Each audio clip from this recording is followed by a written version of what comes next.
Hello. This is the CUDAN Open Lab seminar on May 12, 2025, Cultural Data Analytics from Tallinn University. And today it is our greatest pleasure to have Marton Karsai speaking about socioeconomic patterns and their dynamics in social networks and language. This is a very special sort of occasion because Marton is a leader in the area of complexity science, where he is an associate professor at Central European University in Vienna, which for many reasons, not only CU, is a center in Europe for that kind of stuff.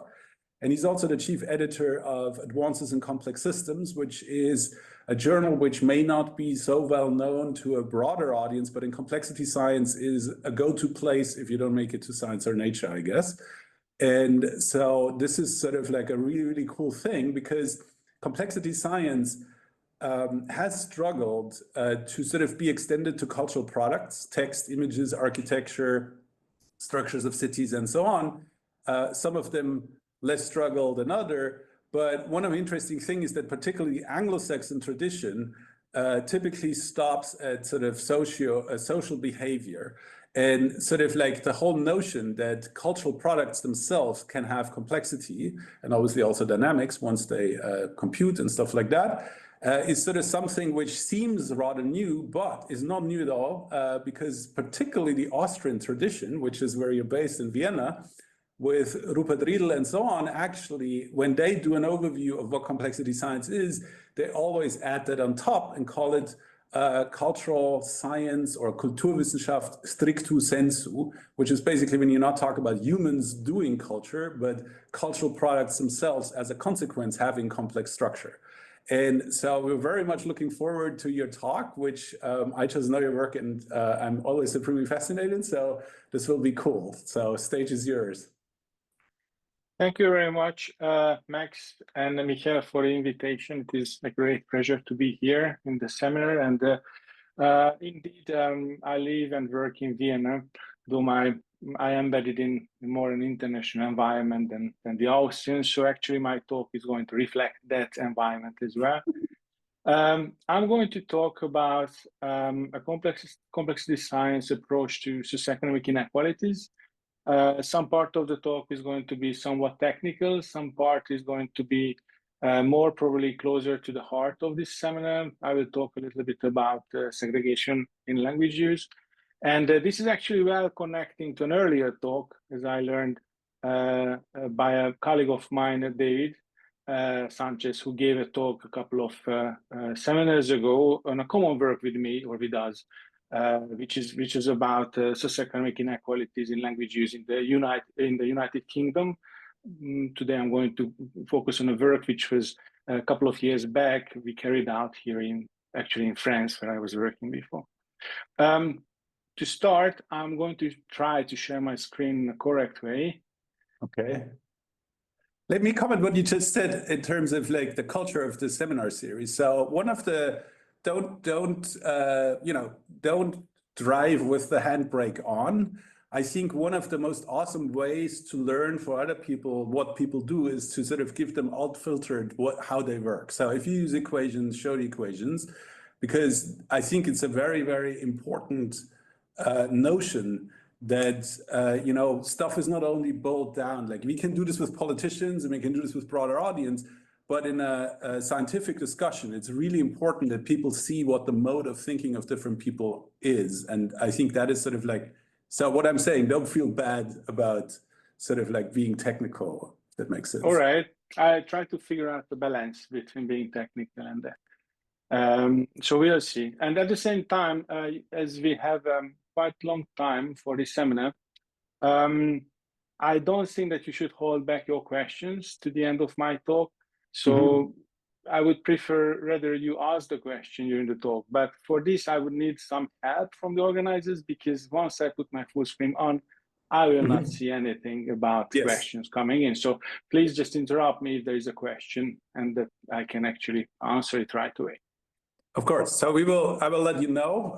So people raise your hand and I will take a look who raised their hand and sort of like notify Marton then. Okay. All right. Thank you very much. Do you see my screen? Yes. All right. So as it was said, I'm coming from the Central European University, but I also have an affiliation at the Rényi Institute of Mathematics in Hungary. And hence I have a co-located research team, partially in Vienna. The largest part of the team is in Vienna, and the smaller team is in Budapest. And today I'm going to talk about several projects of us over the last couple of years, almost 10 years, which are related to socioeconomic patterns in different networks, so to speak, especially focusing on social networks, mobility, and language. And I'm trying to go beyond the usual approach just to observe these patterns in static data. I will try to check how they are changing dynamically as a function of time. And just to start my talk, I would like to put out two assumptions I make during my talk. First of all, that there are socioeconomic inequalities, which I think is not an unusual assumption, since there are about 700 million people worldwide who are living in extreme poverty, and even the United Nations indicated that the #1 sustainable development goal to eradicate socioeconomic inequalities and poverties all around the world. And this is actually influencing on the individual level people's education, occupation, or mobility, as you will see later, and also scales up to society large phenomena like, for example, segregation in housing and race, or limited social mobility, or even segregation in global health issues. I'm going to rumble around this phenomenon, inequalities, and I will try to bring you a few examples how to actually infer them, and then what kind of effects they have on human dynamics in terms of social interactions, mobility, and language. My second assumption is what's called status homophily. So homophily, probably many of you know, is a tie creation mechanism, which is indicating that similar people may have a bias or a larger probability to create social ties with each other rather than these similar people. And you can think about homophily in terms of gender, or for example, in terms of age, but you can also identify this bias in terms of status. So my hypothesis is that individuals with similar social status characteristics are more likely to associate with each other than by chance. Like, for example, here you see several former US presidents who know each other with a higher chance that we would know them. So there is a larger chance between these people who are actually holding a high social status that they know each other than a usual person from the street would know these people in personally.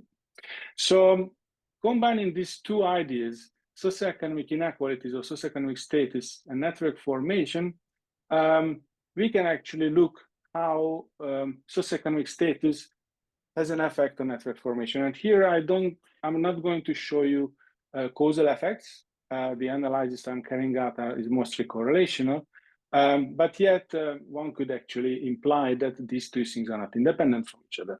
For example, they induce inequalities, induce special urban formation patterns or social time formation patterns, and they lead to large-scale phenomena like, for example, segregation in networks, or dynamically changing network segregation patterns during usual time and during external shocks as well. On the right-hand side, you see a very colorful picture that we made with my student.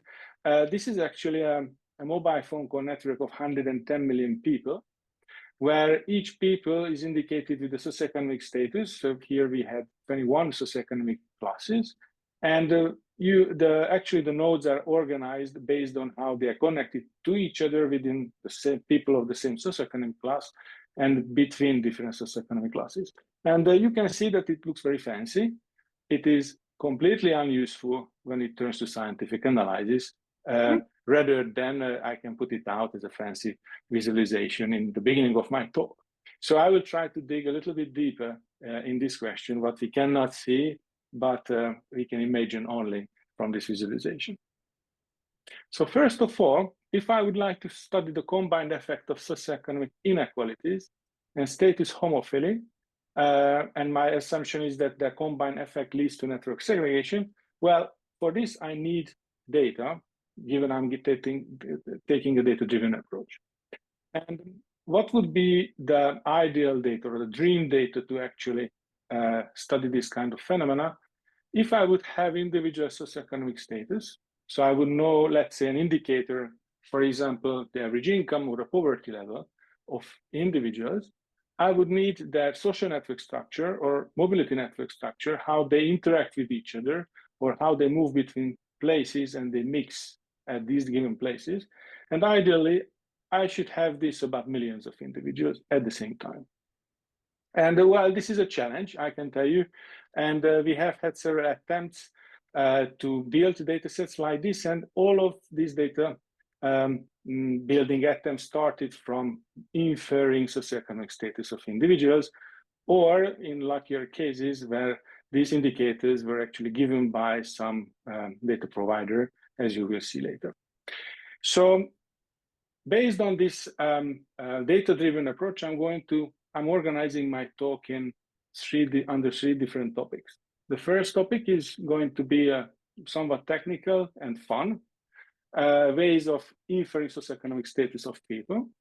The second part is probably the most interesting for some of you, which is about a study on how socioeconomic patterns are inducing differences in standard language use, or how they are correlated more precisely.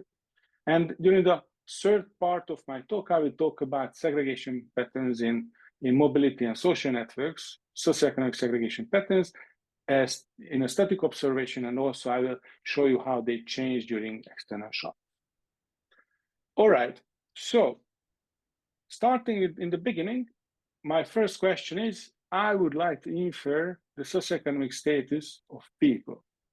And this question came up about 10 years ago. There was a seminal paper in Science where they showed that, for example, night light satellite imagery can be used to do this because, for example, satellites recording these images over African countries, they could observe during the daytime, during the nighttime, a given area, and they realized that if there was some structure at a given location, for example, houses during daytime and nighttime, there was no electricity, that was a good indicator of poverty in the area. So this was our original motivation with my student, Jacobo Levi-Abitbol, when we tried to not first working in Africa, but first working in France. And we had a very large Twitter data set with a few details over here. We had about 127,000 users with at least 5 GPS geolocated tweets. And from them, 1 million of geolocation from the tweets, 1 million geolocation could be actually identified. And first, we wanted to filter this data that we have a reliable set of people in France who we could actually infer their home location. So if we limited our users who had a limited user mobility within 30 kilometers, they didn't move faster than the maximum allowed speed on the highway in France, 130 kilometers per hour. They have a limited inter-tweet time, so they were not tweeting within 3 seconds. And they were not tweeting from like usual places like from Paris or France or any place where there have been more than 500 tweets or checking. So we were taking this data set and we used standard techniques to identify the home location of these people. So imagine that you have a user and you have a list of tweets which are geolocated as a function of time. So you know which tweets are actually made by night, which tweets made by day. And let's say in a vague way, I could say that the most frequent location where people stayed overnight identified as their home location. So we could actually identify about 32,000 Twitter users' home location from the data. At the same time, as I said, this is the easy way, we had a socioeconomic map. The socioeconomic map, it was shared by the Statistical Institute of France, INSEE, and this is a fantastic data set. There are 2 versions of it. In one version, there is a 200 meters grid, which was put on the whole territory of the country. And for each grid bin, the Statistical Institute shared the mean yearly income, the fraction of owners and real estate owners and renters and the population density for the whole country. There are some handicaps of this data because there might be 200 meters grid bins where only a few people live, so there are some privacy issues there. But actually,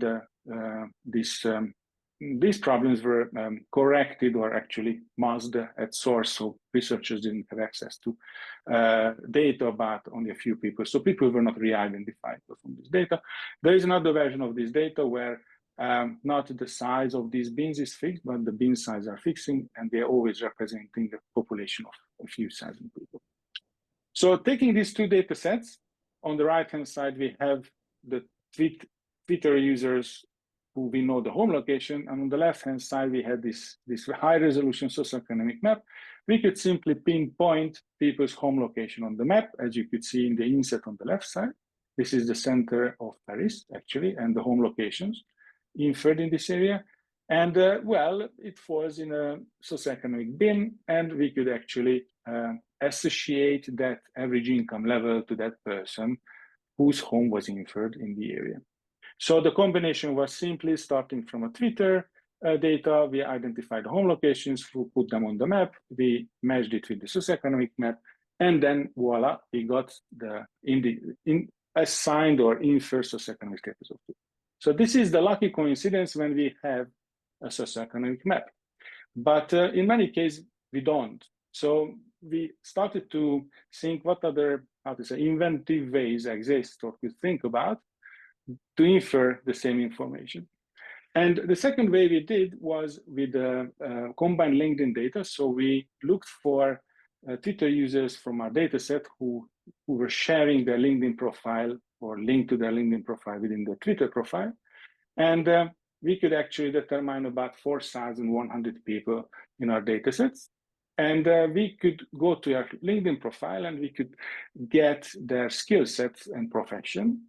And from their skill set and profession, we could determine in what profession or occupation category they belong to. And again, going to the Statistical Institute, who is sharing the average income for occupation categories, we could actually find or we could infer or assign an income to people with different LinkedIn profile. Of course, you may say, and it's very much true, that LinkedIn is not representative about the population, right? Because it's mostly marketing people and maybe software developers. It is true, we just wanted to show that this is one way that we can infer socioeconomic status. And then even going further, probably our craziest idea was that we had these home locations of these people, and we went to Google Maps and we downloaded the satellite and street view images of these locations. From these locations, we trained the model to choose those ones which were labeled as residential locations, and we didn't care about non-residential locations. And then we asked two friends, an architect and a civil engineer, to look at 1,000 set of images, let's say it like this, and tell us that based on the built environment and an urban environment, whether this is a middle class, low class, or high class environment, this way indicating socioeconomic label to each location, hence to the home location, home of the people. And indeed, they made this job for a couple of years. It took them quite long, 1,000 times 9 images or 10 images. It is a lot of information to look at. And this is actually what their estimated income came out. It seems like it was actually well correlated with the one coming from the Statistical Institute data I was showing you a couple of slides ago. So now we have these three methods, which are inventive methods, but yet we had to compare which is doing better, which is not. And it turned out that surprisingly, LinkedIn, which based on skill sets and information crawled from LinkedIn, made the best job, and our architect friends were the least successful, but yet they were doing much better than a random assignment. Yes? Yeah, Mike has a question. What's ground truth here? Yeah, what's ground truth? What are you comparing it with? How you know the real answer? Yes, so for the ground truth, of course, we use the socioeconomic map coming from the Statistical Institute. Okay, so that is our most reliable data source. What we could use. So you have the data on the social class from this institute for each particular Twitter user. We had, because we inferred their home location, and we could do that. So actually, what I didn't mention that you could ask, probably that's the next question, if I'm comparing to the ground truth the census way of inference, I'm comparing the ground truth to ground truth. Actually, for the census, what is written here, census is not the ground truth itself, but we trained the model which was trained on the census and predicting socioeconomic indicators. Okay. I just didn't want to mention because that's coming up in the next two ways of inferring socioeconomic status. So the next way is what we call the interpretable way, was stemming out from this first study. And here we saw that, all right, we can actually have access to another data source that we didn't exploit at all so far, which is high resolution socioeconomic satellite imagery about actually about European capitals or European metropolitan areas. It is a quite old study, so to speak. It's over 5 or 6 years old, but even that time, one can have access to, upon request, to open high resolution imagery of resolution of 20 centimeters, which is rather high, of every European capital or urban areas where there are more than 100,000 inhabitants. So one can use these images to train a model. Later on, I will tell you the details. And there's a ground truth. We used the socioeconomic map coming from the institute, from the Statistical Institute. And finally, we also used a third data set, and I will tell you why, where actually this is what's called the Urban Atlas data set, which is dividing to polygons these metropolitan areas and assigning an urban function to each polygon, saying that this is a road, this is a street, this is a highway, and this is a green area. There are 17 urban and 10 rural area classes. And we concentrated on 5 French cities: Paris, Lyon, Marseille, and Nice.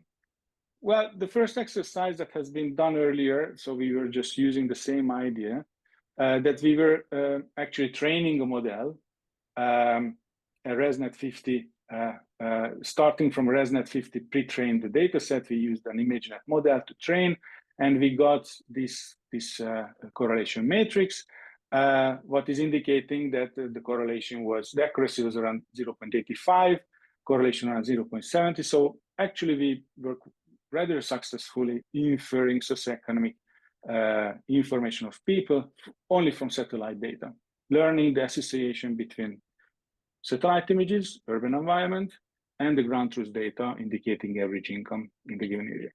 And I even choose the one city to show you better. So this is Paris. On the left-hand side, you see the original ground truth. So that's coming from the Socioeconomic Institute. And on the right-hand side, you see our predictions. And well, they are rather similar to each other, which made us very happy, and also is true for the other cities. But as I said, so far, this was actually the state of the art. This is where we started from, and we wanted to go one step further. We asked the question, all right, I can infer the socioeconomic status of a given location, but based on what my model is deciding whether an environment is rich or poor. So we wanted to have an interpretable model that learns actually these labels. And what we did is that we had the original satellite images, and then we took the outcome of the model what we used. It was a guided GradCam model. And this model was actually, we could actually learn from the model or exploit it from the model, that on a given image, which pixels were activated when the model was indicating poor environments and which pixels where the model was indicating rich environments. So pixel by pixel, we could actually find which urban structures were indicating poor environments and which others are rich environment. And after this, we could simply match these pixel activation maps with the urban atlas that I mentioned earlier, finding the label, so what kind of structure which was labeled as poor and what kind of structure which was labeled as rich. And as an outcome, you can find, expected correlations that, for example, green areas are actually activated more if in a richer environment, and people living close to highways are actually activated to label poor environments. There is actually a paper about this. If you're interested, it was published a couple of years ago in 2020 in Nature Machine Intelligence, if you're interested. And finally, so it was our work until 5 years ago, and about when I arrived to CU, I rebuilt this project with people around here, but we wanted to go beyond the single data source inference scheme, and we did what we call the heavy way, because we realized that, all right, we can have daylight satellite images about a given location, but at the same time, we can have many other data sources from a given location. We can collect nightlight intensity images, we can collect infrastructure data, for example, how many mobile phone towers are around, what kind of street infrastructure is there, what is the closest street, for example. We also started to use data sources from Meta, using, for example, the marketing API indicating us microdemographic statistics about people in a given area, originally meant for actually designing online marketing strategies, but we were using this for socioeconomic status inference. This data source can tell you that around a given location, a few hundreds radius circle, how many people of a given gender, of a given tech use, of a given education, and so on, stay there. We also had a high resolution socioeconomic map and also some mobility map coming from the Data for Good Meta project. And as a ground truth, we were using what's called the DHS program, a Demographic and Health Survey program, which was run by the World Bank in every developing countries. This is a survey research or the survey data, which was collected in households. And based on the characteristics of the households, they indicated a wealth index to these households with a given location. So actually, we had locations in a given country where we had a precise estimation of a given household. I'm going to focus on a country called Sierra Leone from now on, almost till the end of my talk. There will be some ins and outs, but it's mostly going to be in Sierra Leone because we work here in this country a lot. Here, if you think about that, let's say this is the country, the ground truth data, what I already mentioned from the DHS program, is actually telling us a few labels all around the country, but it's very sparse. It's only a few hundred households or a few thousand households who participated in this survey, but we know actually the wealth indicator or the poverty indicator at that given location. So now the idea is that we come up with a model which is trained on these locations, and then our aim is that we predict for the rest of the locations where people live in the country. So here the black points where ground truth data was recorded, and blue crosses are those ones where what we call populated areas where people live. And so this seems to be very easy, but you may actually encounter several difficulties by executing this simple idea. The first of all is that how do you combine all these data sources in a machine learning model? And one way we found this is that we used a CNN regressor, which was only meant to use the daylight satellite images. And even only this could actually give us socioeconomic labels using the DHS data as a ground truth, as it was, for example, as I was showing you earlier for Paris and other French cities. This was very much the same.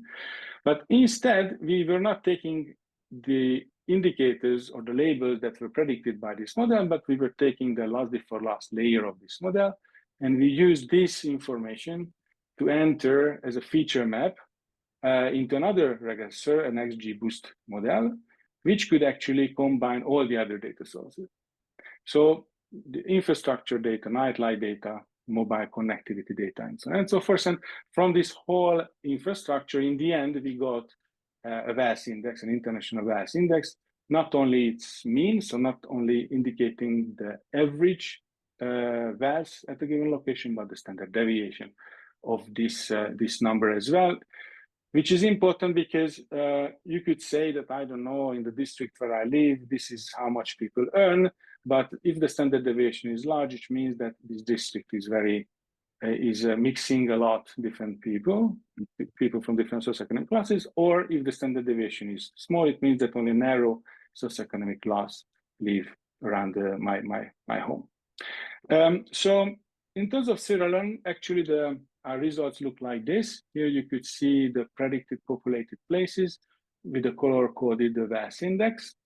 The R square with the ground truth was 0.81. In the inset on the left-hand side, this is actually the capital town, Freetown, where most of the VALS is concentrated, as you could see, and the rest of the country is rather poor. And on the right-hand side, these are actually some numbers coming from the data that we used for the training. And on the top, you could see the VALS distribution at the given location with the given mean and standard deviation selected. It is one of these points. You could actually, this is an online visualization. You can go by following this QR code or link, and you could see several other countries from Africa where we actually repeated this exercise. Now we are working together with the World Bank to bring it to South American and other African countries, this methodology, and also to implement more mobile phone call data into this pipeline. And if you are more interested in the methodology, you can look at this paper. It was at DubDubDub in 2023. Do you have any question about socioeconomic status in France? Because now this is the end of the first half, the first trimester of my talk, and maybe it's a moment to stop for a few minutes. Excellent. Let me, yeah, are there questions? Well, I have one at least. You want to come up? So Mike has a question. Yeah, basically one thing which strikes me, for example, with this map and actually with the map of France before, is that there seems to be a very strong correlation between what you measure as sort of wealth or income with urban areas.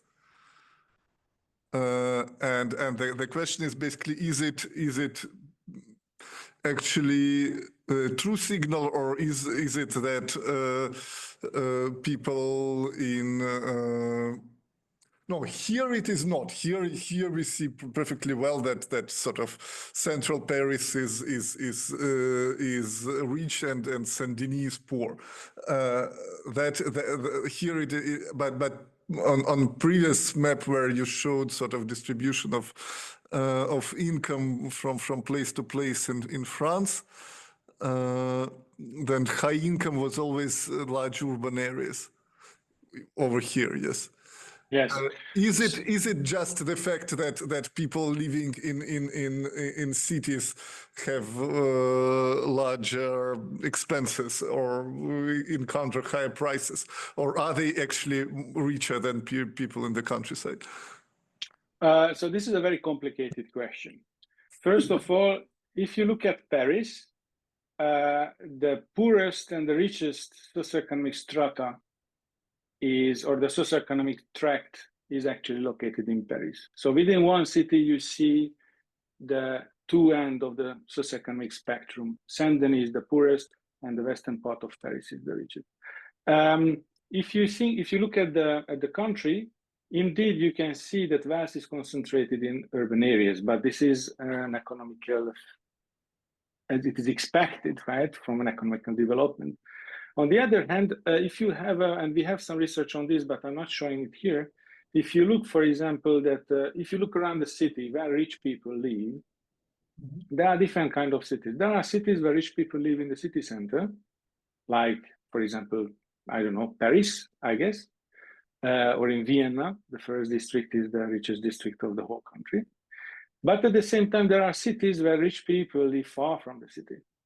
And you could, so it means that, whether they don't have to come every day into the city or they have an alternative way to commuting. So actually they are outside of the city, they are more in the metropolitan area, and people who live in the city center are those ones who are providing services, who actually have to have the burden of living in an urban environment. So this is changing from city to city, how rich people and poor people are distributed among, in a distance from the city center. But indeed, the larger cities, they are always representing a higher economical value, or they are more developed economically. And this is what you see here in France as well. There's a similar question in the same vein, sort of. The Inter-American Development Bank had this, 10 years ago, did this little book, they called the Orange Economy, where they said, actually, if you look at cultural products, this would, like, if you take about the funding of performing arts, film, like all that kind of stuff, this would be the fourth or fifth strongest economy worldwide if you would sum them together. And one of the interesting things there is that places where this sort of like happens the most are places that are actually rather mixed. I had a PhD student he's not my PhD student, but a PhD student in class from Mexico City once, and we were talking about the similarity of Cologne in Germany to certain neighborhoods in Mexico City, where you have this thing that, there's shops on the ground floor, and then there's rich and poor people living in the same palaces. I mean, Budapest and Vienna probably have similar areas. And so one of the key things is, like, as you sort of assign sort of this sort of like socioeconomic value to particular location, this sort of may drown, right? Like you would have a large standard deviation, but like, have you looked at places what's the difference between places that have a large standard deviation and that have a small standard deviation in terms of like, what are the other features? Because what I'm thinking about is American cities where, rich and poor people may live sort of in the next street, but they don't mix in the same neighborhood, while in places that I just talked about, you get this like mixture vertically stacked on top of each other, which brings a certain awesomeness, right? Because, rich and poor people will end up in the same coffee shop. And, if you only have money for that particular food once a month, you still have it sort of like at your fingertips, while other people can enjoy it every day, for example. So do you see that, or is that like, in other words, what is your limitation of your data points, basically, in a sense? Well, this is an excellent question, and in these particular projects, we didn't look at it, but there are several other teams of Sandy Pentland and Esteban Moro, for example, who are actually looking for socioeconomic mixing at amenities and different points of interest. Precisely what you are saying is that if in a neighborhood, even they are segregated, but there is a coffee shop, how much people are mixing at the coffee shop, how much they have experienced segregation, or how much actually they are exposed better to each other. Here, this is not, maybe for Freetown, you see a higher resolution socioeconomic map, as you could see in the inset, but this is a countrywide map, which is not allowing for this kind of study. On the other hand, the question you asked, whether, the standard deviation or the level of mixing at a given location correlates with economic development, it's an excellent question. We haven't checked that. The original purpose of these maps is actually, so in these countries, in many of these countries, there was no census since decades. And the label data we are using is coming from the World Bank, and they are survey-based. And they are actually looking for alternative ways to infer socioeconomic status at locations where they cannot even go because it's in the middle of some inaccessible area. There is even other research which are showing that even the label data we are using, it's very, very interesting, is the quality of the data is dropping after 100 kilometers from a larger city. And the reason because of this, that in an African setting, if you take a jeep and you drive in the bush, you can drive about 50 kilometers per day in one direction if you would like to go back home in the evening. So until 50 kilometers, they are actually reaching easily the population. But once it is further than 50 kilometers from a larger city, they are faking the data.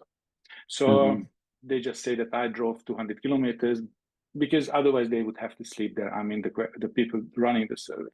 So even the label data we use is not perfect, but indeed, that's a very good question to check the standard deviation and the economic development.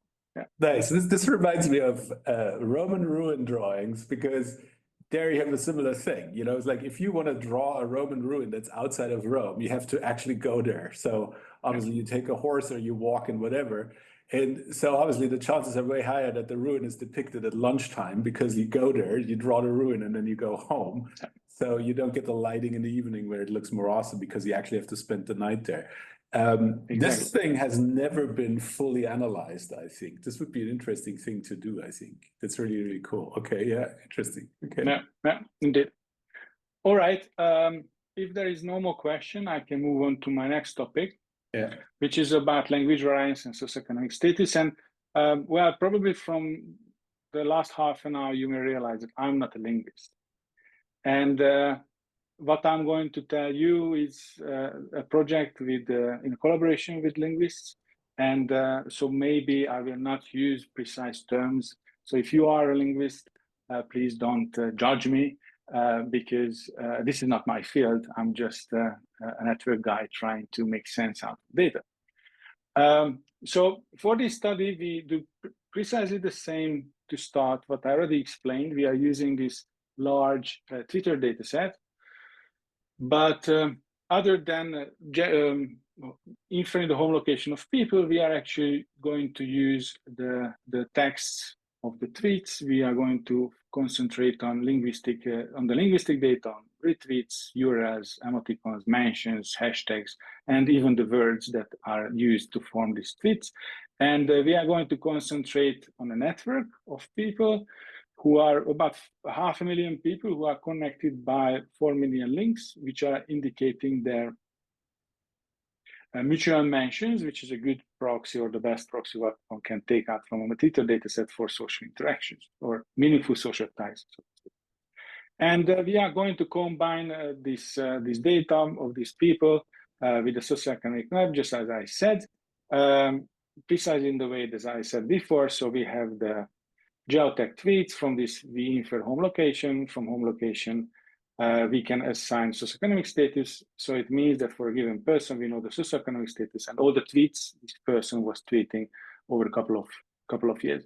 Actually, this data, what we are using, is one of the largest French Twitter corpus that has been collected. It was within the Soul Suite project. We ran with some people from India in Paris and Economia Supérieure in Lyon, where I was working back there.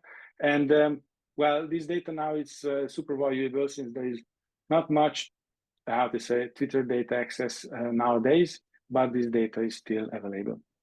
So what we were thinking in the beginning of this project, that all right, we can have tweets and locations and socioeconomic information merged, but if we would like to understand how language or language use depends on socioeconomic status, we need to find some linguistic markers or linguistic indicators that can be easily followed, and we could assume that they are used differently by different socioeconomic classes. And it sounds like a simple question, but it's not. And we came up with very simple solutions. There might be better solutions, but these were the ones we concentrated on. We had 3 indicators. I don't know how much you speak in French. One of the common mistake that people who don't speak the formal language used to make, or it's not even a mistake, it's a non-standard way of using languages, an alternative way of using negation, because in French, you negate by using a word ne, then a verb, and a pas. And at the same time, the non-standard way of negation is just, getting rid of the ne, and then just using the verb and pas. So we could actually look for the standard way with the ne and pa, and the non-standard way, which was only with the pa. In terms, there was a negation in a sentence. Another way of identifying standard and non-standard language use was the correct way of pluralization. So if you are writing correctly plural, you have to put an S in the end of the word, and you have to use the D written before. But if you use it in a non-standard way, you have the proper preverb, but you don't use the S in the end of the word, okay? And we also look for the vocabulary set size of people as a third indicator. And the metric what we use is very simple. We just counted the standard way of, the number of standard negation divided by the total number of negation of a given user throughout its total set of traits. And the same for a standard and non-standard way of pluralization and vocabulary set size. So these are very simple indicators, but they are very effectively, very well indicating correlations in the population. And here I'm showing you correlations between the income of people. This is the first column. The fraction of owners, real estate owners and renters is the second column, and the population density is the third column, with these three indicators. So the correct standard way of negation, standard way of pluralization, and vocabulary set size. And what you see is for the two first metrics, for income and ownership, you see a strong, relatively strong and significant positive correlation, meaning that larger your income, more standard you speak, okay? Lower your income, less standard you speak. And also in terms of population density, it's a negative correlation, meaning that more dense people you live, less standard language you speak. And this is also actually extending the question of Mike about urban-rural type of approach. All right, so these correlations were actually expected, but they were confirmed from the data. On the other hand, when we looked at how these standard, non-standard way of language use or metrics were distributed in space, we found something very interesting. We found that when we compute the standard way of indicators, standard way of language use indicators by region, that when we look at the microscopic scale, like for example, in case of Paris, you see that the western part of Paris speaks more standard, which is expected because it's the richest part of the city and the country, and the eastern part of the city speaks less standard because this is the poorer part of the country. So this is in a good agreement with my previous slide, that people with larger income speak more standard. On the other hand, if you look at the macroscopic scale for the country level, what you see is a north-south division of the country, which is already very interesting because every other map in France is east-west divided, but this is somehow north-south divided. And what it indicates that people living in the south, speak more standard French than people living to the north, which is also very interesting because intuitively one would think that there are more migrants, it's more a colorful population, people who are living to the south, and to the north, it is more traditional French-speaking people who are actually living in small communities, and you may expect that actually people of the south speak I'm sorry to interrupt. This divide looks uncannily similar to the boundary between Languedoc and Languedoc. Yes, so I can tell you my theory. My theory is very similar, is that this divide looks pretty much the same as the Frances and the Occitan languages were distributed 700 years ago. Okay, so and then I was very happy with my interpretation, and I told to my linguist friends, and they told me that I'm crazy and I should not talk about this because I don't know anything about this, because this cannot be the reason. And their explanation was a network science explanation. What I told them cannot be the reason.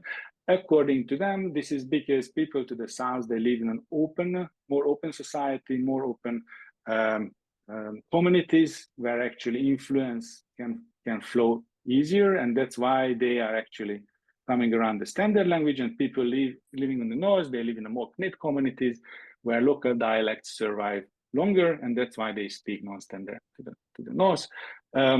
Anyway, so if you have better ideas, I'm very open for this for good arguments, because we couldn't convince each other with each other's arguments, so to speak, about this pattern. All right. So now the next step we have seen that these socioeconomic indicators are well correlated with standard way of language use, and also they show these very interesting patterns in terms of space. But what about time? So as a next step, what we did, we just simply calculated the aggregated negations by hour over 1 week for each users, and we computed the average standard negation rate, so to speak, over the data set. And what we see here is even more interesting than the previous slide. What you see is that somehow people speak more standard in the morning and they speak less standard in the evening, which is very fishy, right? Because I speak the same French in the morning and the evening, and also true for any other languages I speak. I don't really fluctuate during the day. And well, as interesting as it seemed, it turned out to be a confounding result, because what we also realized that people who were active in the morning on Twitter were coming from a higher socioeconomic class, and people who were active more in the evening were coming from a lower socioeconomic class. So actually the population changed, and that's why there was this variance of standard language use. Again, in accordance with my slides, a couple of slides before, where I was showing this positive correlation between socioeconomic status and standard way of language use. And finally— Can I ask a question? Of course. So there is this, like if you compare this with the standard human activity curve, right? There is a sort of like, the standard curve would have a higher high in the afternoon. So then there's one result which is unrelated, which has to do with like taking pictures. If you're hysteric about taking pictures as a tourist, you run out of battery after lunch, both on your camera and as yourself. So this sort of like peak in the morning, particularly on Friday and Saturday, like if you say, oh, this is different people tweeting, but still it's conspicuous. There's like, why should there be a higher peak on Friday and on Saturday? Like what's happening there? So first of all, to assign socioeconomic status to people, we had to assign through home location, right? So these are not tourists. But no, I don't know why there is a larger peak on Saturday morning. Maybe people on, Well, working in an office. Sorry to interrupt once again. People who wake up early on Saturdays are a very special group of people. And they are very unlike the general community. Would it make sense? Yeah. Would it make sense to sort of like, bin it into hours and then cluster the different types of people, in a sense, what their individual activity curve is? So you have like sort of multiple accumulations and not one giant accumulation, because I'm pretty sure there is like a number of types of people, basically. Does it make sense? Sure. So I think every point is a distribution, first of all. The second is that, yeah, I mean, we could actually correlate it with the circadian patterns of single people, right? That's what you are saying. Mm-hmm. As much as the data load, because on the individual level, it's rather sparse data, because at least I don't know many people who would tweet every hour or multiple times per an hour throughout the week, but maybe one can aggregate for a single person for a single week, over several weeks. Yeah, it could be done.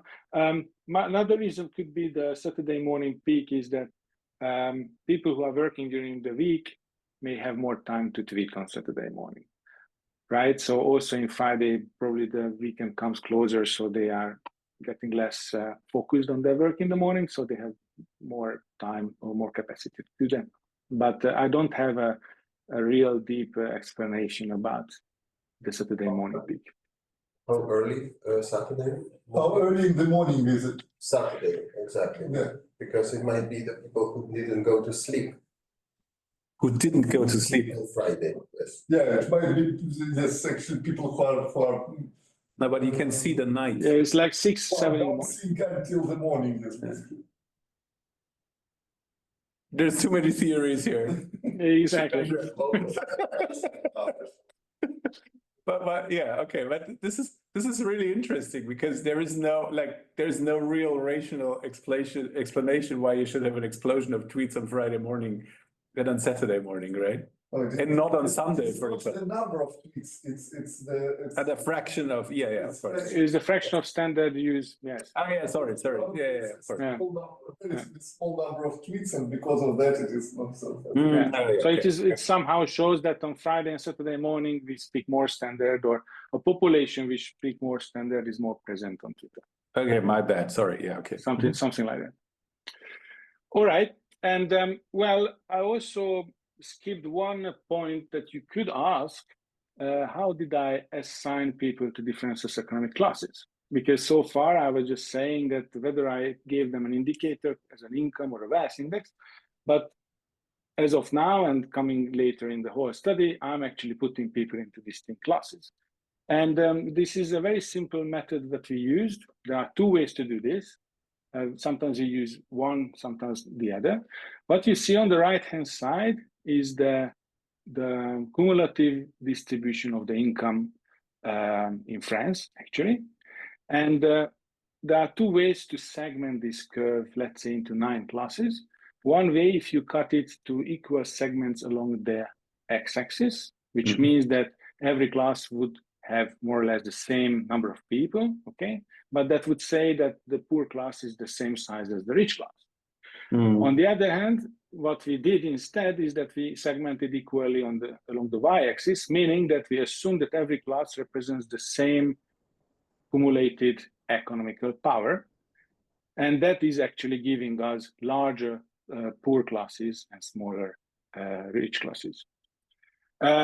So this is how you assign socioeconomic status to people. And then we could actually count the number of links. You remember that we defined the network on this data set as a mutual mention network. And we could simply count the number of links between people of different socioeconomic classes.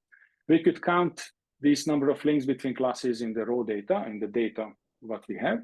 And then we can randomize the data. Actually, we can randomize the link between people, and we can count it again. So then we have an observation and the reference point. And the fraction of these two numbers will tell us that on average, how many more tie exists between socioeconomic classes than it would be expected by chance, or less. So it is going to be a number around 1, smaller 1 or larger than 1. And if I summarize this measure as a matrix, on the right-hand side, what you see is that these are 9 socioeconomic classes on the x and y-axis, and the given bin, a given square in this matrix indicates this ratio, so how much more links I observe between socioeconomic class than I would expect. And what you see is this diagonal component, okay, so that the diagonal is larger than 1, indicating that there are more connections between people of the same or similar socioeconomic classes than expected, and there are less connections between people from far remote socioeconomic classes than expected, which are the blue of diagonal elements to the top left and the bottom right corner of this matrix. So this is again a standard result that we observed a couple of years earlier in mobile communication. We just wanted to validate our data that even on Twitter we could find this. It's a socioeconomic segregation or stratification pattern.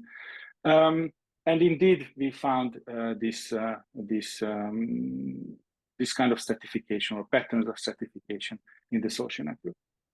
And the last May I ask a question? Yeah, sure. May I ask a question? So the matrix in the middle, like around classes 4 to 7, you have less strong sort of like within group correlation. Has that to do with your binning of the socioeconomic classes along that sigmoid that you see in the upper right corner? Where if you look along... Yes and no. I mean, because we tried in each way of binning it, okay?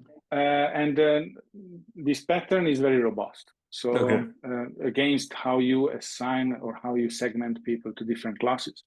it's doing more about the class itself, that middle class people are the one who are stretching more to the poor and the richer side. So actually this is more saying something about the population rather than the pre-processing of the data. Because you will see later, this pattern is very, very robust, not only in France, but I will show you examples from other countries later. Okay. Cool. All right. Yes. So as a last step here, we wanted to see how this standard use of language is correlated with the social network. So we set up 4 different scenarios. So first of all, we said that let's say that we have 2 people, I don't know, Max and me, and Max has a linguistic score of standard use, and I have a linguistic score of standard use of, I don't know, negation. And the difference between us is going to be, the absolute difference between us is going to indicate whether we are similarly using French or we are not using similarly French. And taking this very simple measure, we explored 4 different scenarios. First of all, we were looking for pairs of people, this is number 1, who were coming from the same social class and they had a social tie. They were connected, so they mutually mentioned each other. They had a social relationship. Then in the second scenario, we were comparing people from the same class, but they didn't have a social tie, so they didn't build this mutual mentioned tie in the network. In the third scenario, we were looking for people who are connected, but they are not from the same social class. Actually, they could come from any class. And the last one, they are not connected and they are not from the same class. And we wanted to measure the number of users in these different categories as the function of their linguistic difference. And what we found is over here, and the message is very interesting. First of all, what you see is that people who are the most similar, so the difference is 0 or something close to it, are the ones who are coming from the same socioeconomic class and they have a social tie. And the people who are the second most frequent people of these most similar people are the ones who are connected to each other. And the third most fragmented group is the one who are disconnected, but coming from the same social class. So it means that, first of all, coming from the same social class matters a lot, and also being connected matters a lot in terms of linguistic similarity, at least according to our measures. So this is the last claim that we could pull out from this data set in this paper, which is, if you are interested, again, it was published in WWW in 2018, about 7 years ago. But it is, I think it's an interesting piece of paper, and actually this was motivating the study that David was explaining you. But in that paper with David, we actually extend this with the model as well, about how people are mixing in urban environment and influencing each other in terms of language use. So that was the second half of my talk, and now I would turn back to Sierra Leone and continue about mobility and social network segregations and the dynamics during shocks. How am I doing with time? I think, yeah, it's 7 after 5, so we have like 50 minutes or something. Yeah, totally. Okay, it will not take 50 minutes, so don't hesitate to ask questions. Yeah. All right, so back to Sierra Leone.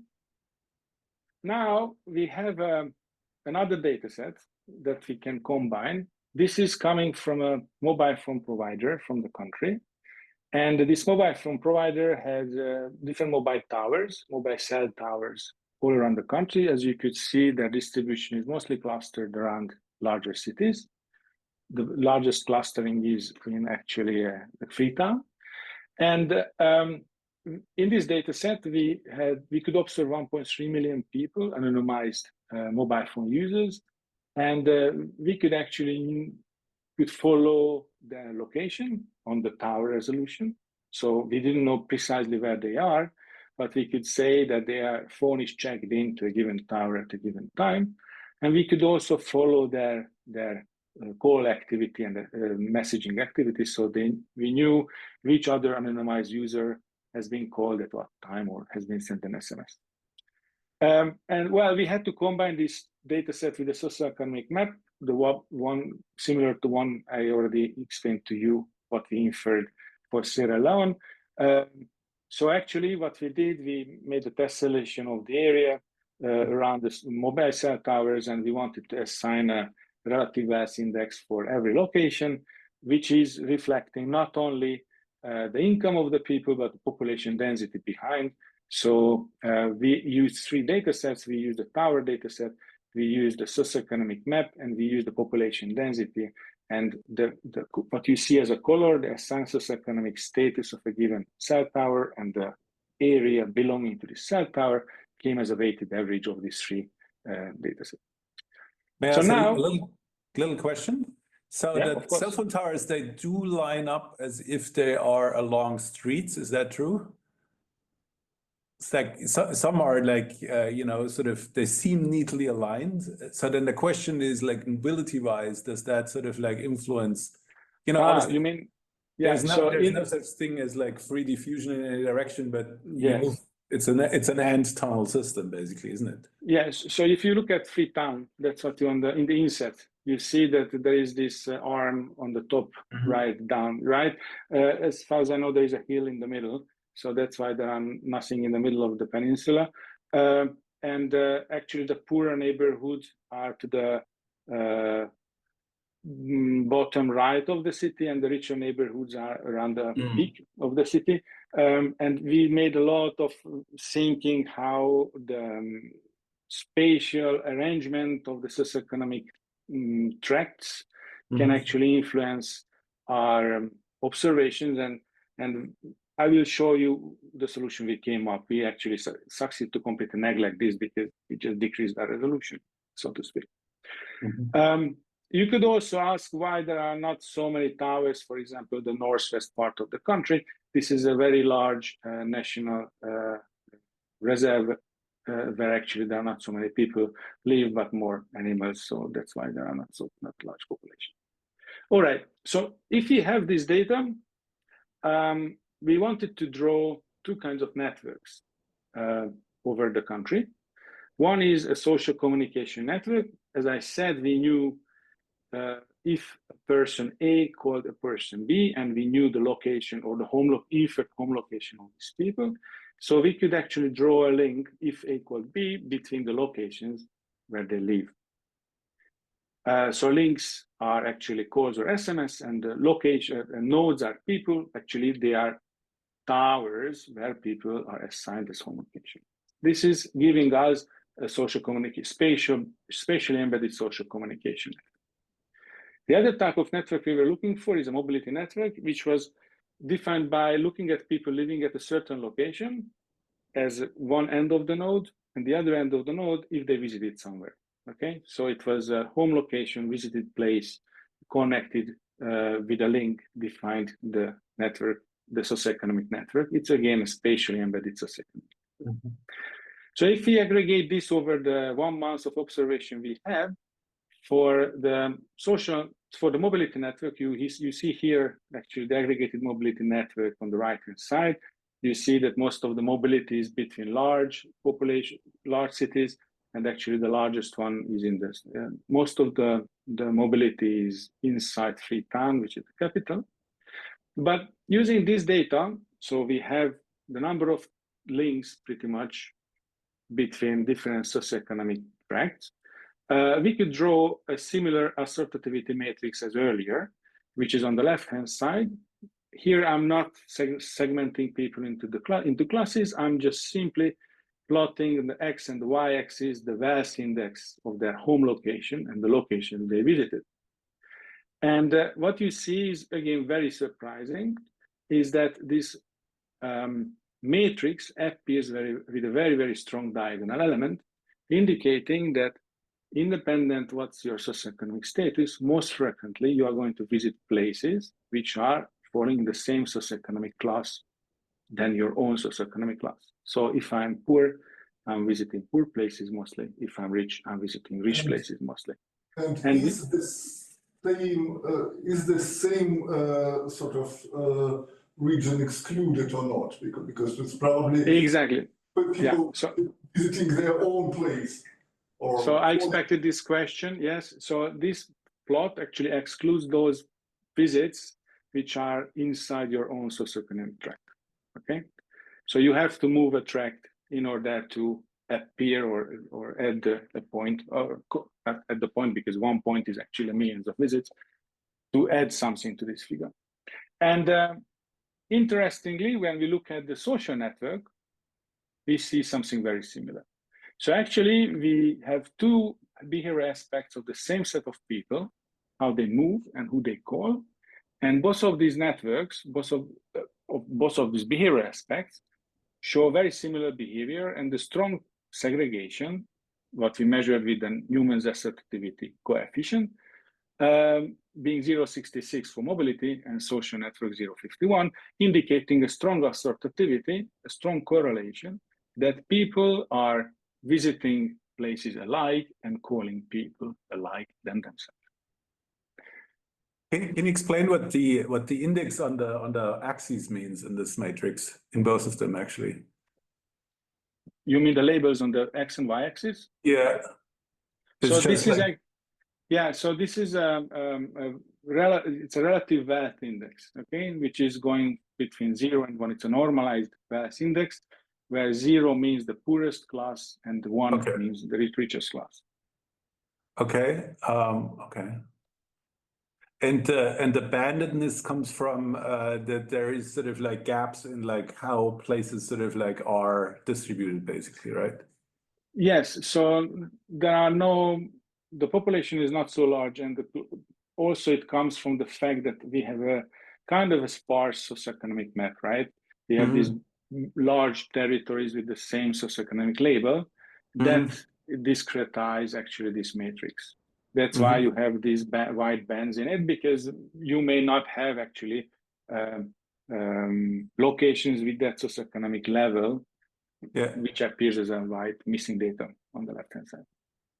So putting my, I don't know, my hobby systems biology classes on, did you subtract the two matrices from each other, or like you look at correlation between the two?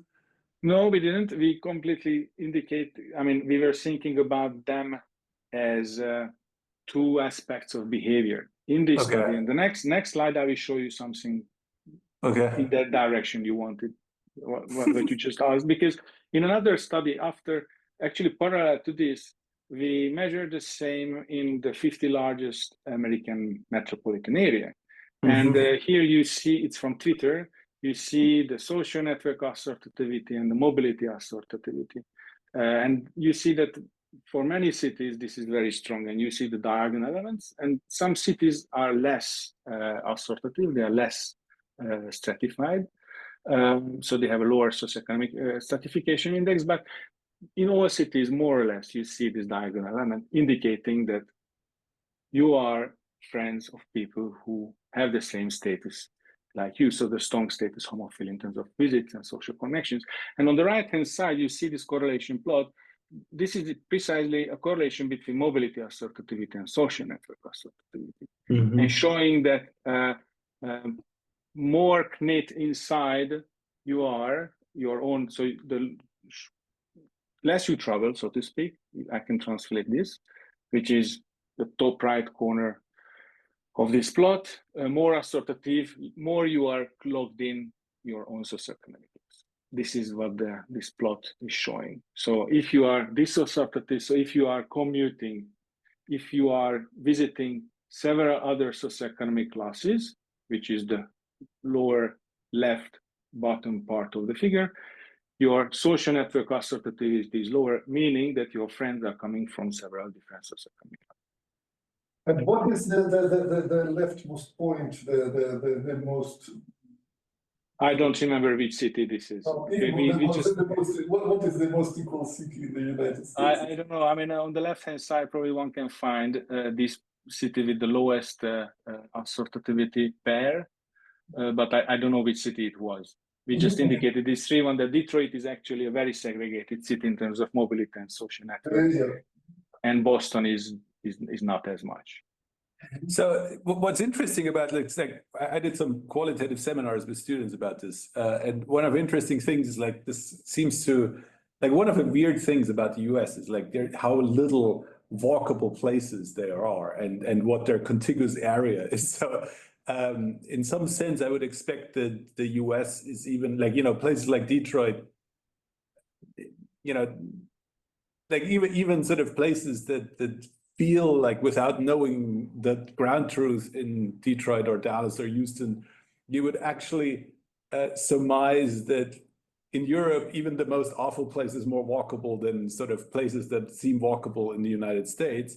And then there is also this other thing that there's places where more people walk, even though simply by the fact that there is less,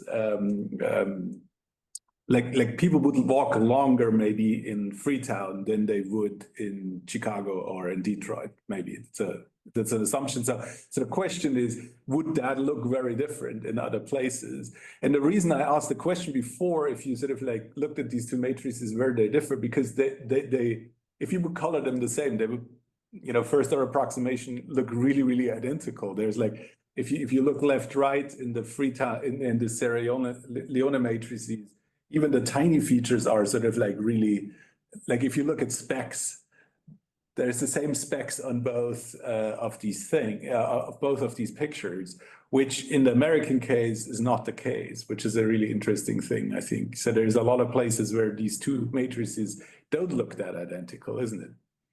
Yeah, I'm pretty sure that first of all, don't forget, this is country level. This is metropolitan level. So, but if I would look European or Asian cities, they would end at different place on this correlation plot. By the way, Mike, just by how to say, Googling with naked eye, it is probably Oklahoma City, which is the least assertive in terms of mobility and social network. And why, I don't know. Maybe yes. Yeah. All right. So these are our first step as the static observation of socioeconomic segregations in networks, in mobility and social networks. But we wanted to go one step further and understand how they change as a function of time. Can I, for 1 second, still one question? Sorry. Of course. So, sorry. So did you think about like when there is a difference or when there is no difference between sort of the social connectivity and the mobility, what the difference could be rooted in? Like, is that due to the fact that like in some places people like of different classes work in the same building, while in other cases they're segregated in both cases, both in terms of working and in terms of like calling, or is that like what is it? Is there something that sort of would explain when these green and blue matrices would correlate more or less, basically? We didn't go further than this, but adding to your explanation, another reason could be precisely that in cities where, so to speak, the city center is more of an administrative area where people don't live, right? So which means that living in the city center, not the highest socioeconomic class live around this area, but the richer people live further in the city. Or the multicentricity of a given city might have also a role over here. And also if there are spatial obstacles, there are research on this, whether a highway or a river, how much it is changing the socioeconomic landscape and segregation pattern of a city. There is the walkable cities theory. There are papers actually on this, that how much this is walking in American cities is enhancing or depressing socioeconomic mixing. So there are many reasons behind this. I think this is still an area to explore. We didn't go further than this, comparing the two types of matrices. We actually, the original idea of this paper was to figure out whether if you are commuting further, you will have less or a more diverse socioeconomic network.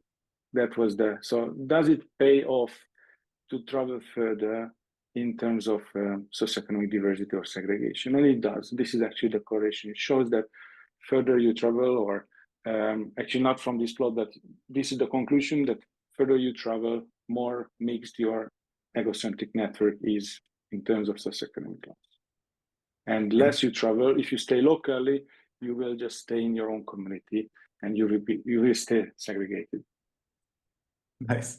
I think this is a sort of like, not a critique, but this is actually really cool. I think there is a sort of value in these kind of papers that quantify in that sense, and you have these overviews. And what we're sort of lacking, because observation, both in the humanities and in sort of natural science, is sort of like, you know, it's not hip anymore since the 19th century. But actually, indeed, developing the literacy for something like that, like if you take the you know, second from the right in the lowest line, Jacksonville, where you can see these two outlier points where socially rich people, poor people seem to call each other, but travel-wise, it only seems one going in one direction and the dot on the other side is not there. So these kind of things are sort of something where it's almost like one needs to breed a certain expertise in students, PhD students, postdocs, faculty, to actually make these kind of things legible in the same way as, you know, and so this is sort of something which is a standardization problem, right? Like every biologist knows how to read a Western blot. But if like Peter Dodd says, like, you know, you come up with a new plot type and you call it your instrument, and you do this with every paper, then there will never be a large population who will be able to read these plots. But it's actually quite interesting that matrix visualizations in particular in network science have for a long time sort of like not been like the mode of communication, and now they seem to come back in large number. And there is certainly something to be said about like, oh, it would be really interesting sort of read them in detail and actually make this argument of papers. And I have the same issue. Like we have often these kind of like arrays of plots where, you know, it's easy to spot sort of like the one take home that gives you a paper. But the interesting thing is the local reading, where every museum curator wants to sort of like understand their particular museum, and this particular, every mayor of every city wants to understand their city and stuff like that. So that is sort of something which I think is really, you know, what I'm doing here is a plenary for the future, that we do more literacy of stuff that is already published. In essence, right? I don't know if you agree. I fully agree. I mean, specifically, matrix visualization we use a lot, not only on this in this context. I use them a lot also in computation epidemiology, for example, to describe connection patterns between different group of people. So, which is essentially the same, just there it's not socioeconomic status, but age or gender. And for a broader audience, I think one thing to say here is really, really great. Like these matrices, they're sorted, like you have a fixed order. So if you know, Jacques Bertrand, French geographer, who is sort of the father of matrix visualization, that is sort of like a special case, because matrices are usually reorderable, which is an NP-complete problem. But in this case, they're sorted by this sort of like social classes, and that makes them really comparable. That's a really good way to start, in a sense, isn't it? Yeah. Cool. Yeah, thanks. All right. Are there any other questions? Not yet. So now let's ask the question, which is, I think it's a plausible question, that how these patterns change as a function of time. First of all, how would you think, how could you change, or how would one change these segregation patterns? And our actually argumentation for this was that in order to change segregation patterns in mobility or in social networks or in segregation in general, it is very difficult, because you need new policies. Maybe you need to build a new city center or a new transportation mode, or you have to somehow bring people together. For example, in Vienna is famous about city housing. So anywhere in the city you can find buildings where city-owned buildings where actually people can live for an affordable price, mixing actually the different classes together. But these are all policy dependent, and they require a lot of time and money. So it means that we would have a long time. We would need a long time to observe how these things changing. But we also realize that, like many others, that we could exploit external shocks as natural experiments and see that on the short term, how these patterns reorganize. And it's not a surprise, we used COVID-19 because there was a sea of data, shared data that can be used for this kind of observation from this period. And actually the data set I was showing to you about Sierra Leone was precisely for this period because the government there wanted to know how people reorganize their mobility and social contacts during lockdown periods. And that's why they started to work with us. So far, what you have seen about Sierra Leone, it was the period which was before, a couple of weeks before COVID, when there was nothing changed. This is our reference period. But we soon realized that actually, if we look as a function of time throughout the whole data set, these patterns change. First of all, what you see here, we had 1 month of data set, 4 weeks. And there was one lockdown period. This was the very first lockdown in the country. This you could see what I indicate as LD. This is the lockdown period. And before it's Sunday, Monday, Tuesday. And the Sunday, Monday, Tuesday, a week before and 2 weeks before, these are the 2 reference periods we have, R1 and R2. And the week after, what I call CF, this is the curfew period because the lockdown was not completely relieved after Tuesday, but actually the country entered the curfew. And what you see here is yet not socioeconomic segregation patterns, but simply the average distance what people traveled from a given socioeconomic class. And what you see here is that the poorest class, which is indicated by the darkest blue, they are the one who travel the largest distance on an average weekday, on an average Monday or average Tuesday. And the richest class were traveling the shortest distance in the country. What is also very visible here is that while the richest class, which is this light green, follow a weekly pattern, so there are weekdays and weekends distinguishable in the curve, the poorest class, or actually many classes to the poorer segment, they don't have any difference between weekdays and weekends. They probably work every day. And then when the lockdown came, what you could see is that the richest class and people from the richest classes actually succeed to change their mobility patterns such that pretty much they didn't move outside of their own neighborhood.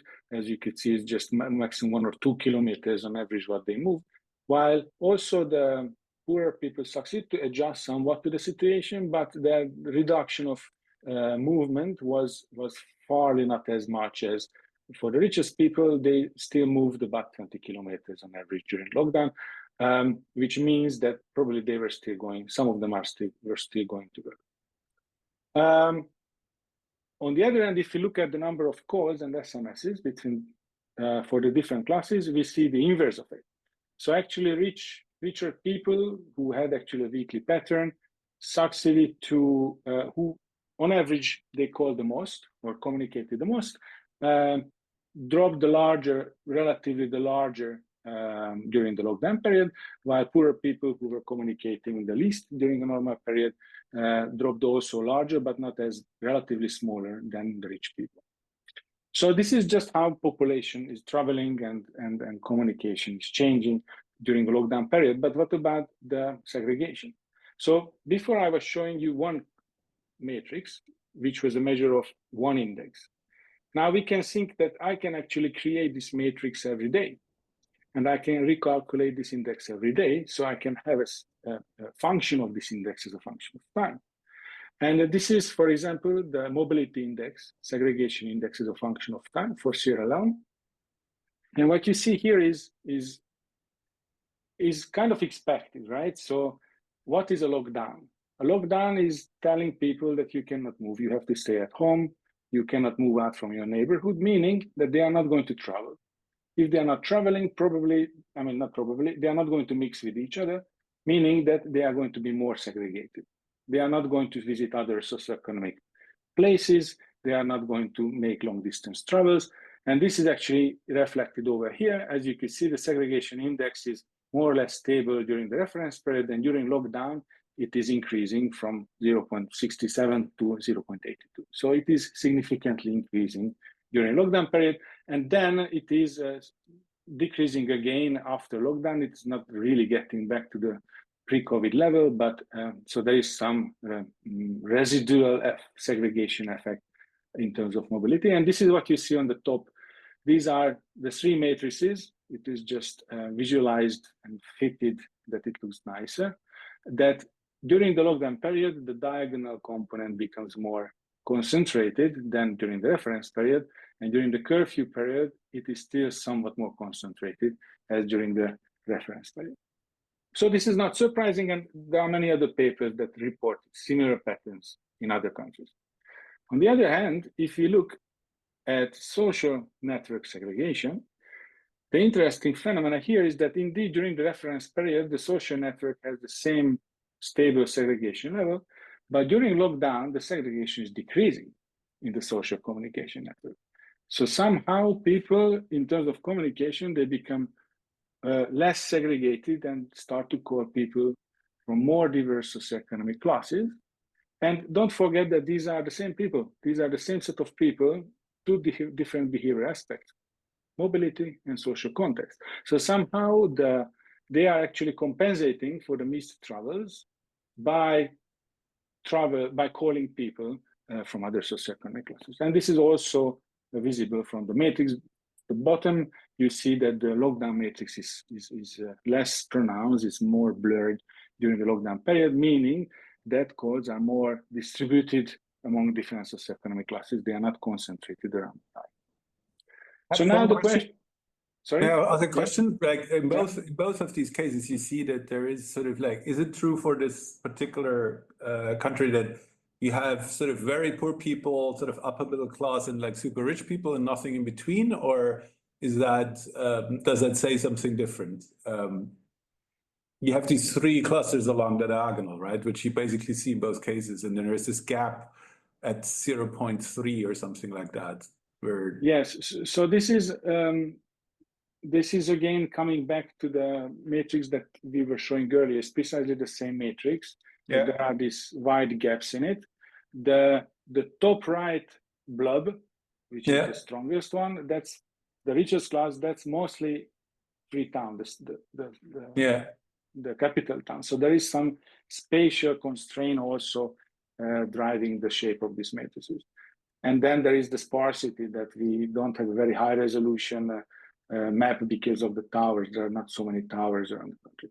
What do you say? Like, wait. So this, does it indicate that what I read as upper middle class here is actually the rich class but rural? So that I don't know. I cannot. Okay, interesting. Yeah. Could be, but I cannot say. Yeah. Okay, cool. Because it looks almost like these two things, like these two like large rectangles, where you have a sort of upper end and a lower end that is more clustered, could be renormalized in some sense, right? So yeah. Mm-hmm. Yeah. Again, so by the way, here we don't classify them into. We don't segment them into any class. Okay, so this is just. It is not, I don't know, 3Y segmented as Weber would suggest, or not 9-class segmented, what we did for France. This is just how the data is distributed, but we know that there are some biases in terms of this distribution. Coming back to the question of Mike, yet these figures don't contain any call or mobility to the same tract where you live. Okay, so we were very careful about this, and also we checked, is it because of office communication? So is it the activity drop that I was showing to you earlier, and hence there might be some effect on this segregation curve? Is it because lockdown, the offices are not open and so on? And then we were controlling only for office hours and out of office hours, and we observed precisely this. So it's not because of it. But then yet we asked the question why we observe this increase of segregation in mobility and decrease of segregation in terms of social context. And well, we found one observation, and you may say that this is a good explanation. Maybe you have other theories. What we found is, we summarized in the following way. We actually divided the country in two territories. We divided, one territory was the capital area, what we call the Western area, and the rest was the out of Western area. And this is Max, you said earlier that what about this long thinning cloud of towers, which are actually indicating some spatial constraints. So because now we consider the Western area, the whole capital town as one unit, this doesn't play a role anymore. Anyway, that area is the richest part of the whole.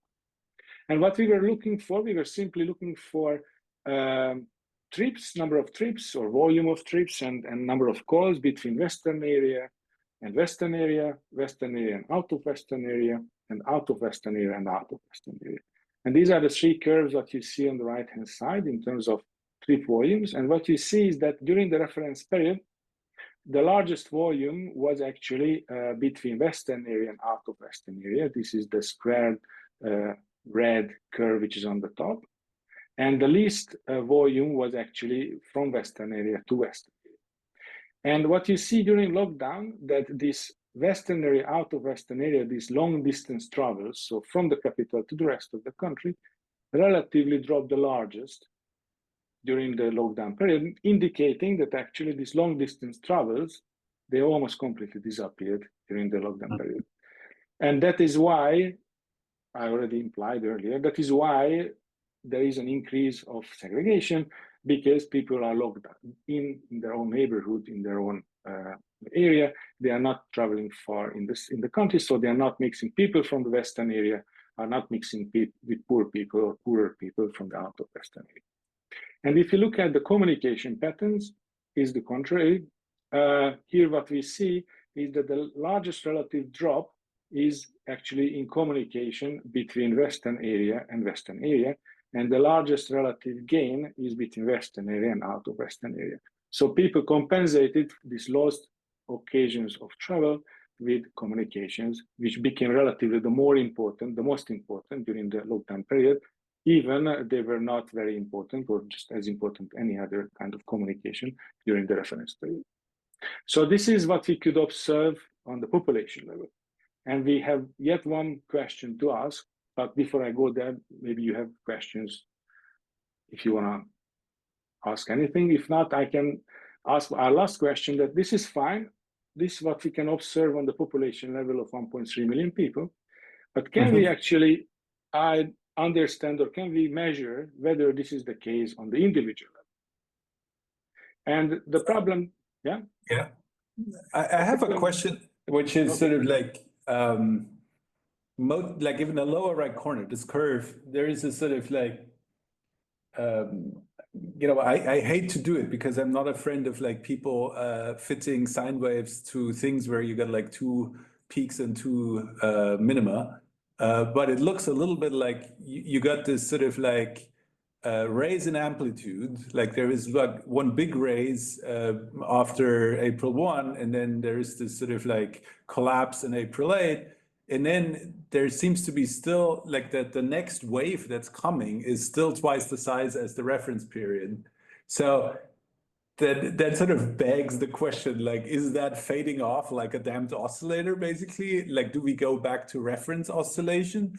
Or is that sort of like in other words, is there sort of something where, you know, other than just local at the current moment, is there a sort of like follow-up effect? It's like, oh, last week I had 40 phone calls, probably I should do more phone calls now.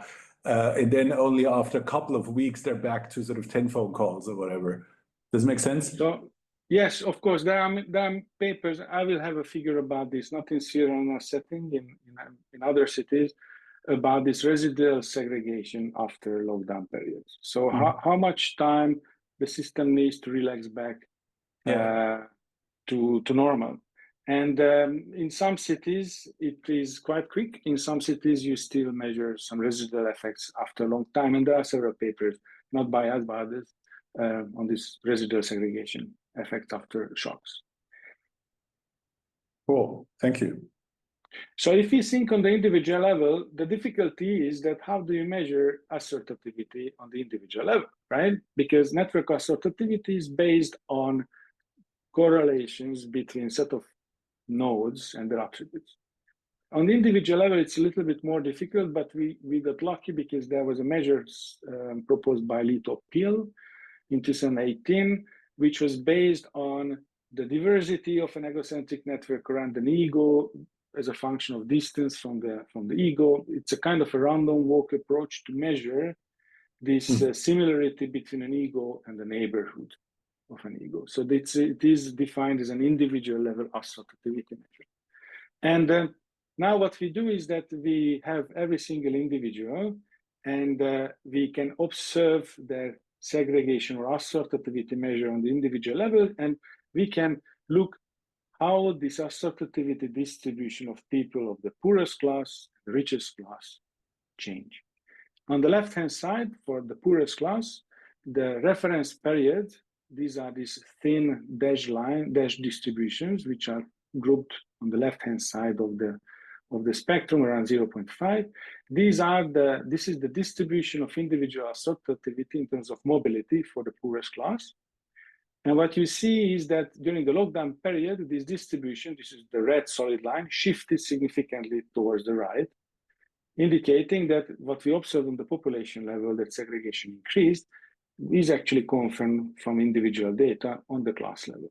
Okay, this is for the poorest class, and this is the same for the richest class. You see that during the lockdown period and also after the lockdown, they cluster around the left, and during the lockdown, the richest people have a larger segregation value as well.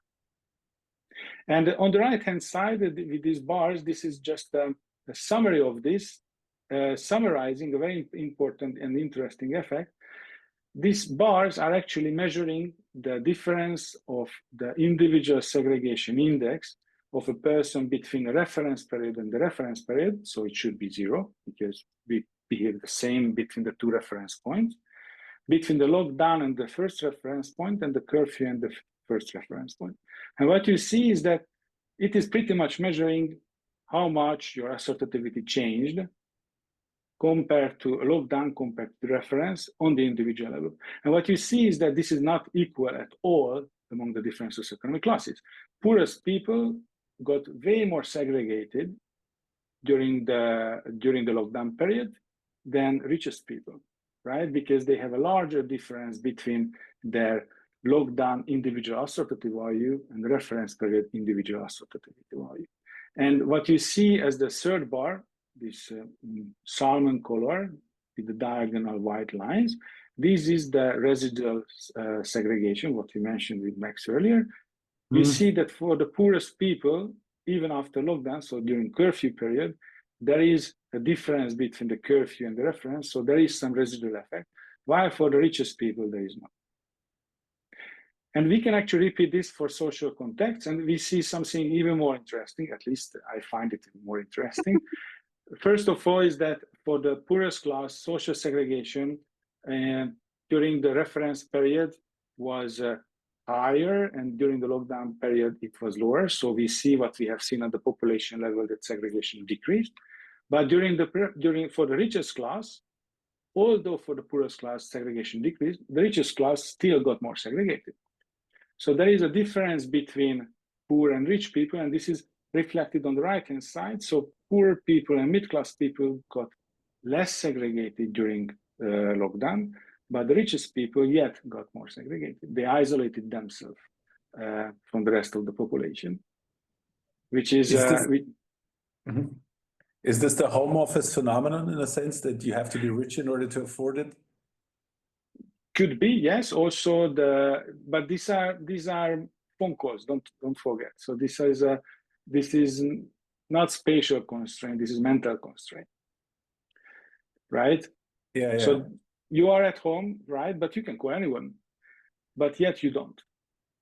So if you're rich, you can afford not to call people and do nothing, basically, in a sense. Or I don't know, if you are poor, you have to still continue working, for example, or you try to reach out to your family to the countryside who are equally poor as you are. Yeah. Because these are other effects. I call this the inequality of inequalities. This is an inequality of inequality. Okay. And so then this was about Sierra Leone, and then we try to generalize this observation, not the individual one, but the population level one, and we measured the same stuff for other cities. We measured for Bogota, Jakarta, London, and New York, This is, for example, these are the matrices for London before lockdown, during the first lockdown, after the first lockdown, and during the second lockdown. And these are the difference matrices between the different intervention periods. And you see these strong diagonal elements over here, just as earlier. But more interesting is the right figure, where you could see this assortativity as a function of time, just as it was measured for Sierra Leone, for the different cities. And you see that during the lockdown periods, most of the cities, they got, in terms of mobility, significantly more segregated, because this assortativity index is increasing a lot, except New York. And New York is always an exception. And we digged in New York a lot, and this is due to two reasons. One is the special effect of Manhattan, which is playing a huge attractor in the city, and also the separation by the two rivers of the city that separates the different part of New York City, and the mobility between these different parts. If you remove Manhattan, actually they recover the mobility pattern and the assortativity increase in New York City. And if you put back Manhattan, this curve somehow becomes flat. So this research, at least until this last slide is on arXiv, but the rest of the research on Sierra Leone has been published in PNAS in 2023. So if you are interested in how these things, how segregation pattern changed due to external shocks in case of lockdown here, you can have a look. We have a more recent paper that I'm not showing here, which is about the Chilean forest fire around Valparaiso, which happened more or less a year ago. And we try to understand how people relocate during forest fire, depending on their socioeconomic class, how much adoption capacity they have to relocate, and what is their short and midterm relocation pattern. So this is it. All in all, I want that you remember three things. First of all, that socioeconomic inequalities matters, both in social and mobility networks, and as I was showing in case of languages as well.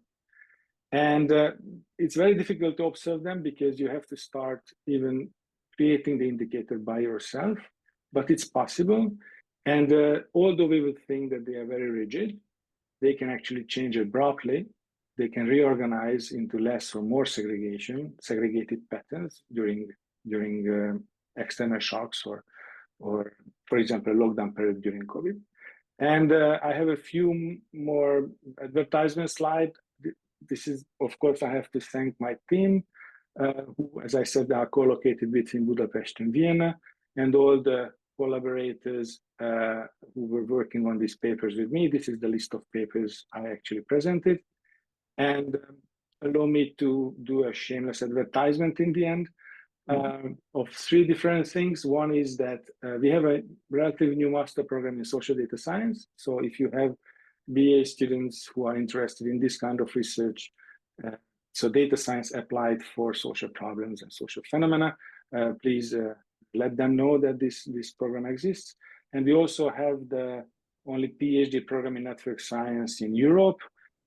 So if you have students who are interested in network science, please tell them to submit their application to our program. And as Max already said, I happen to work as the editor-in-chief for ACS, where Max is an editor board member. So this is an interdisciplinary journal that we are trying to reinvent.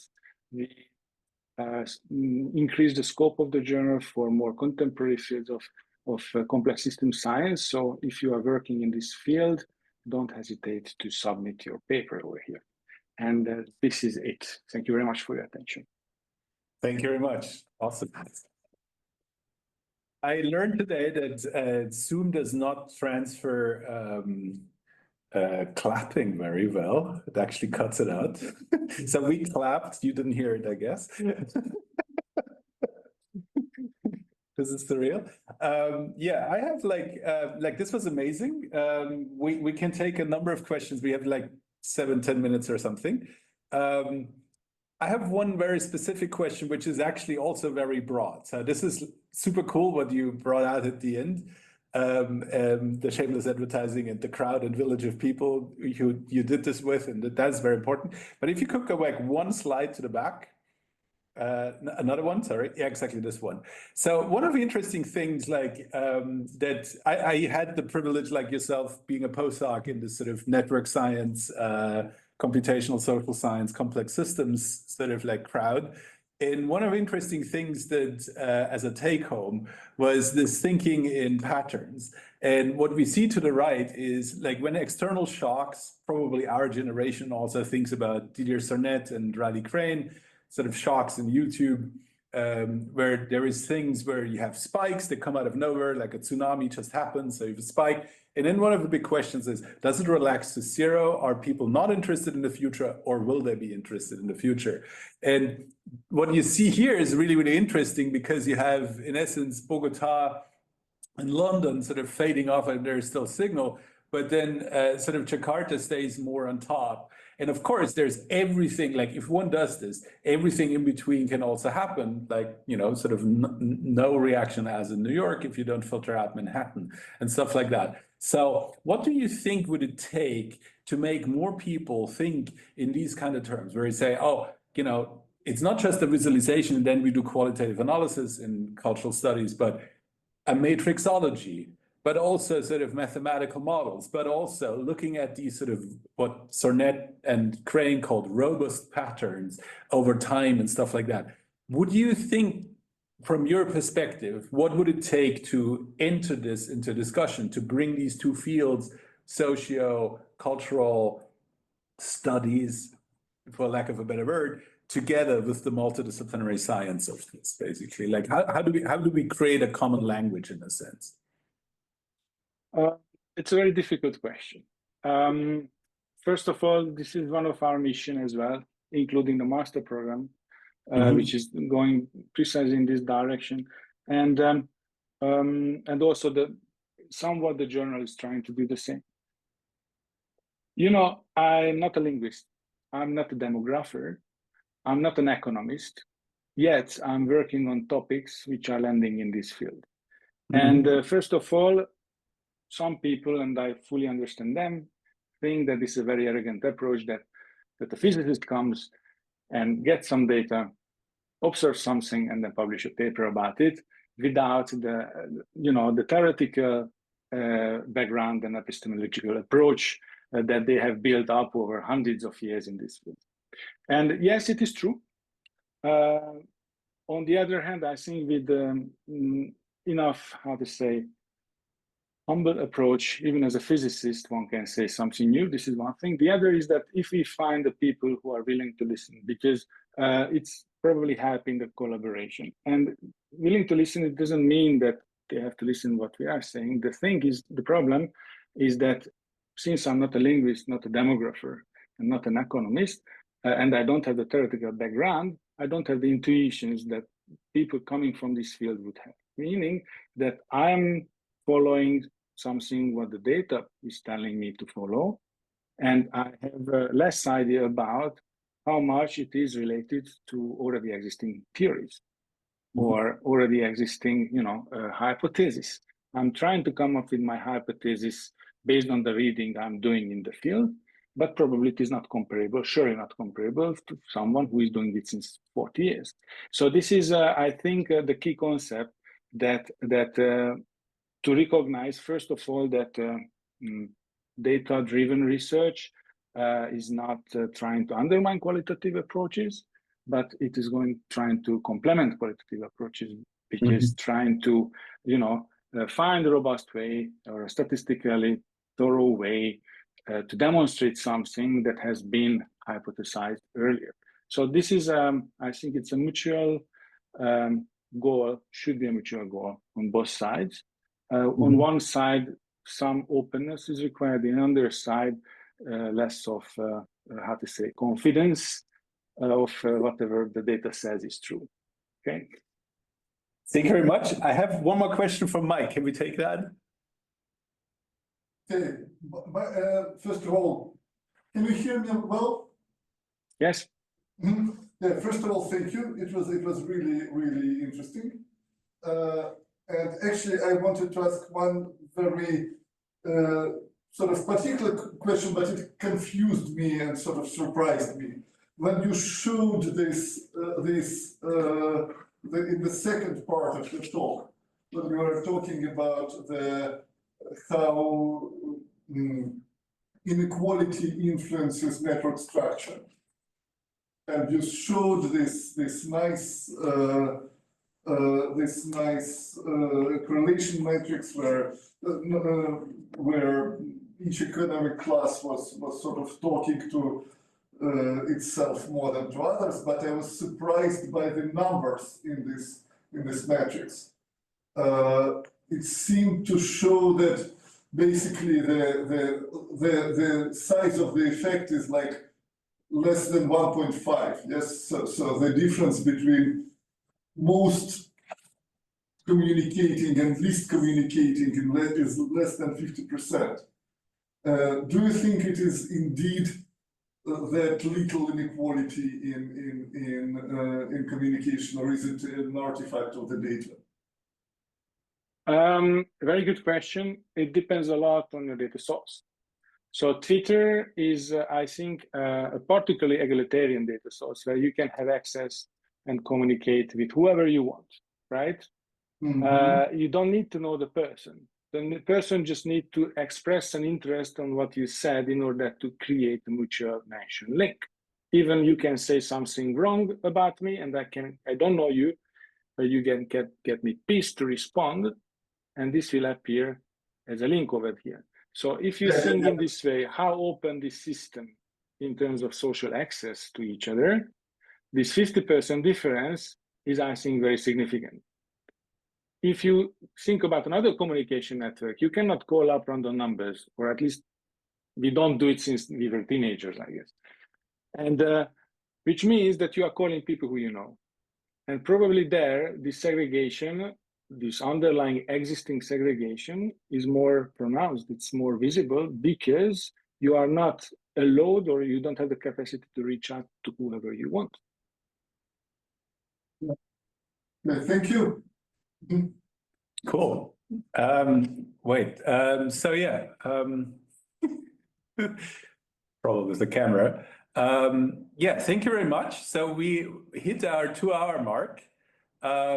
This was supremely fascinating. Also, I think one other aspect one needs to mention is how this is actually sort of a really, how should you say, a systematic effort where different parts of your work feed into each other. So this is really sort of like a really exemplary sort of research program, which not many people have the capacity, but also sort of maybe the opportunity to actually do in this kind of way. So this was a really fascinating way to see how these things are different, but at the same time feed into sort of like one larger idea, which is really, really great.